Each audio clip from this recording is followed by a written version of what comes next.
Consume supplies, यानी जो supplies आपने खरीदी थी ना बिजनेस के लिए, उनमें से इतनी सर्फ हो गई हैं, खर्च हो गई हैं। यूँ समझें जिस वक्त सप्लाईज खर्च हो गई हैं तो आपका खर्चा है। तो खर्चा जब भी होता है बिजनेस के अंदर, एक्सपेंस जब भी होता है, उसको हम बाई नेम डेबिट करते हैं और कैश को क्रेडिट कर देते हैं। यहाँ पे आप देखें, आपने वही ऑफिस सप्लाई जो थी, सप्लाईज एक्सपेंस के नाम से डेबिट कर दी और कैश को क्रेडिट कर दिया 200 रुपये से, और उसके बाद उसकी नरेशन लिखते नहीं है। सो याद रखें, नरेशन उसी ट्रांजैक्शन को, मैं बार बार आपको कह रहा हूँ, मुख्तसर करके अपने अल्फाज में लिखने का नाम नरेशन है। अब आगे क्या कह रहा है भाई, 17 को purchase goods from mister Ali ₹5000। Mister Ali से आपने चीज़ें खरीदी हैं 5000 रुपये की, टर्म बीइंग 210/30, और इसके साथ ये शर्त रखी जा रही है कि अगर आपने मुझे 10 दिनों के अंदर आपने पैसे दे दिए, यानी बिजनेस उसको कह रहा है कि हमने अगर आपको 10 दिनों के अंदर पैसे दे दिए तो आपको 2% डिस्काउंट दिया जाएगा, बिजनेस को दिया जाएगा, यानी मिस्टर अली देगा, अदरवाइज कोई डिस्काउंट नहीं होगा। यहाँ पे हमने सिंपल एंट्री पास करनी है 17 को। क्यों? हमने उस वक्त तो सिर्फ शर्त रखी है, पैसे दिए लिए तो नहीं है। आप परचेजेस की एंट्री पास करेंगे, परचेजेस डेबिट कर देंगे, अकाउंट पेबल क्रेडिट कर देंगे मिस्टर अली के साथ, 5000 से डेबिट, 5000 से क्रेडिट, और नीचे आप नरेशन लिख देंगे कि bought goods from mister Ali on account term being 210/30, ठीक है। और इसी तरह से 18 को आप देखें, 18 को sold goods to mister Adeel, आपने चीज़ें मिस्टर अदील के ऊपर बेची हैं, कितने की बेची है भाई? 4000 की ऑन क्रेडिट। अब ऑन क्रेडिट ना भी आया होता, वो कहता है कि sold goods to mister Adeel, फिर भी ये क्रेडिट की ट्रांजैक्शन थी। तो एंट्री क्या पास करेंगे स्टूडेंट्स कि आपने चीज़ें बेची हैं, account receivable mister Adeel debit हो जाएगा और सेल्स क्रेडिट हो जाएगी 4000 से। नीचे आप नरेशन लिख देंगे। नेक्स्ट ट्रांजैक्शन है हमारे पास कि paid cash to creditor mister Ali. अब इसके आगे कोई अमाउंट नहीं लिखी हुई। आप देखें, कैश अदा कर चुका है बिजनेस मिस्टर अली को, यानी क्रेडिटर्स को या अकाउंट पेबल को या सप्लायर को, सारी चीज़ों का एक ही मतलब है। अब मिस्टर अली से ऊपर कहीं हमने चीज़ें खरीदी थी ये, और उस वक्त क्या शर्त रखी थी कि अगर आप को हमें पैसे दे दिए हमने आपको 10 दिनों के अंदर, तो आप हमें 2% डिस्काउंट देंगे। तो यहाँ पे डिस्काउंट बन रहा है ना, स्टूडेंट टाइम के अंदर दे रहा है। तो यहाँ पे आप देखें, इसको account payable mister Ali debit हो जाएगा क्योंकि कैश उसके पास जा रही है, ठीक है, कैश क्रेडिट हो जाएगा और डिस्काउंट रिसीव भी क्रेडिट हो जाएगा।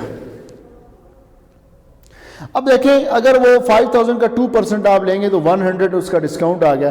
टोटल 5000 आपने अकाउंट पेबल के आगे लिखती है, 100 रुपये आपका डिस्काउंट बन रहा है, बाकी कितने पैसे रह गए? 4900 रुपीज़। नेक्स्ट ट्रांजैक्शन है हमारी 20 को, receive cash from account receivable 2900 in full settlement of ₹3000।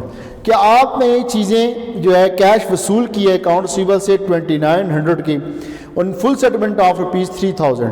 अब यहाँ पे ये आपको समझाने के लिए कि ये ट्रांजैक्शन जब डिस्काउंट की होती है ये मुख्तलिफ तरह से आ सकती है। तो यहाँ पे आप जो है 3000 के बजाय आप वसूल कर रहे हैं 2900, इट मीन्स कि आप 100 रुपये उसको डिस्काउंट दे रहे हैं कस्टमर को या अकाउंट रिसीवेबल को। तो क्या एंट्री होगी? Cash debit, discount allowed debit, और अकाउंट रिसीवेबल 3000 से क्रेडिट कर देंगे, यानी 3000 अकाउंट रिसीवेबल, 2900 आप कैश की शक्ल में वसूल कर रहे हैं। तो इट मीन्स कि कितना डिस्काउंट आप अलाउ कर रहे हैं? 100। और उसके बाद उसकी आप नरेशन लिख देंगे, receive cash and discount allowed, बस। नेक्स्ट ट्रांजैक्शन है 22 को कि paid office expenses ₹1000, rent expense ₹2000 and repair of furniture ₹500। अब स्टूडेंट ये तीनों हमारे खर्चे हैं, रिपेयर फर्नीचर को करें, मशीनरी को करें, बिल्डिंग को करें, है तो खर्चा है ना हमारा। आप यहाँ पे क्या करेंगे? 22 को एंट्री पास करेंगे, ऑफिस एक्सपेंस को डेबिट कर देंगे 1000 से, रेंट एक्सपेंस को डेबिट कर देंगे, रिपेयर एक्सपेंस को डेबिट कर देंगे, टोटल कैश को आप क्रेडिट कर देंगे। ये आपका खर्चा हो गया, ये एक्सपेंस की एंट्री होगी, ठीक है स्टूडेंट्स। नेक्स्ट ट्रांजैक्शन है हमारे पास 22 के बाद है 25 को, यहाँ पे देखें, ये रिसीव कमीशन इनकम ₹500। अब कमीशन बिजनेस की जो है इनकम है, इनकम वसूल कर रहे हो। तो यहाँ पे आप देखें, मेरे पास जगह नहीं थी, मैं यहाँ पे आ गया हूँ। अब कैश کیونکہ انکم ہو رہی ہے کیش ڈیبٹ ہو جائے گا, کمیشن انکم کریڈٹ ہو جائے گی 500 سے. نیکسٹ ٹرانزیکشن ہے ہمارے پاس services income earn by business. Services income earn by business, یا بزنس جو ہے اس نے سروسز انکم کے ذریعے پیسہ کمایا ہے, کتنے 1000. سمپل سی بات ہے, وہی انٹری ہے cash debit services income credit. اسی طریقے سے نیکسٹ ہماری ٹرانزیکشن ہے proprietor withdrew cash ₹1000 and goods worth ₹500 for his personal use. Proprietor نے کیش نکالی ہے بزنس سے ₹1000 اور گڈس جو ہیں وہ چیزیں اس نے نکالی ہیں 500 فار ہز پرسنل یوز, ذاتی استعمال کے لیے. تو اسٹوڈنٹس جب ذاتی استعمال کے لیے چیز یا کوئی کیش بزنس سے نکالی جاتی ہے, مالک نکالتا ہے, اس کو ہم ڈرائنگز کہتے ہیں. تو آپ لکھیں گے drawings debit cash credit purchases credit. اب گڈس تو نہیں لکھیں گے نا, پرچیزز لکھیں گے, ٹھیک ہے. پرچیزز ہیں ₹500 کی, کیش ہیں 1000 کی, ٹوٹل ملا کے ڈرائنگز آ گئی 1500 کی. نیکسٹ ٹرانزیکشن ہے ہمارے پاس goods give away as a charity. آپ نے چیریٹی کے طور پہ گڈس دیے ہیں. اب دیکھیں میں نے آپ کو بتایا تھا کہ گڈس پرچیزز کب کب کریڈٹ ہوتی ہیں. وہ 4 قسم کے حالات میں, جب ڈرائنگ کی شکل میں پرچیزز ہوں, فری سیمپل کی شکل میں ہو, چیریٹی کی شکل میں ہو, یا لاس ہو جائے. تو یہاں پہ آپ فری سیمپل کی شکل میں آپ پے کر رہے ہیں, تو آپ دیکھیں انٹری کیا پاس کریں گے charity expense debit purchases credit.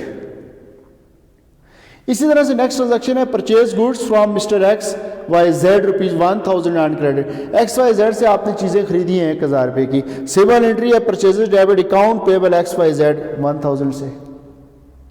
اسی طریقے سے وہ کہتا ہے goods return to mister X Y Z ₹200 due to defective, یعنی آپ نے ریٹرن کر دیے گڈس.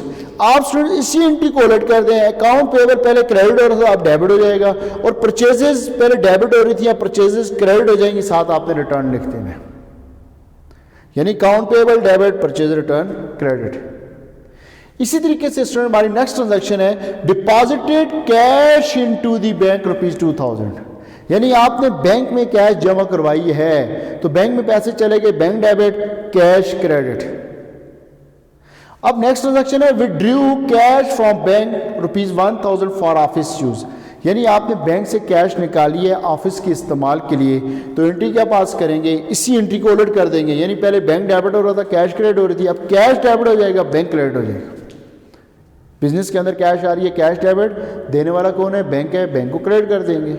ٹھیک ہے اسٹوڈنٹ. اگر اس ٹرانزیکشن کو یوں ہوتا کہ withdrew cash from bank ₹1000 for personal use, office use نہ ہوتا, تو پھر ہم کیا کرتے ڈرائنگز کو ڈیبٹ کر کے بینک کو کریڈٹ کر دیتے.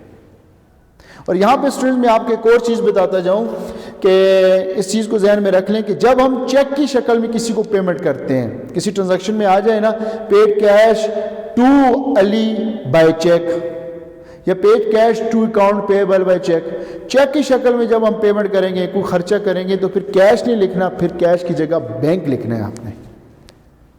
ٹھیک ہے اسٹوڈنٹس, تھینک یو, السلام علیکم ورحمۃ اللہ.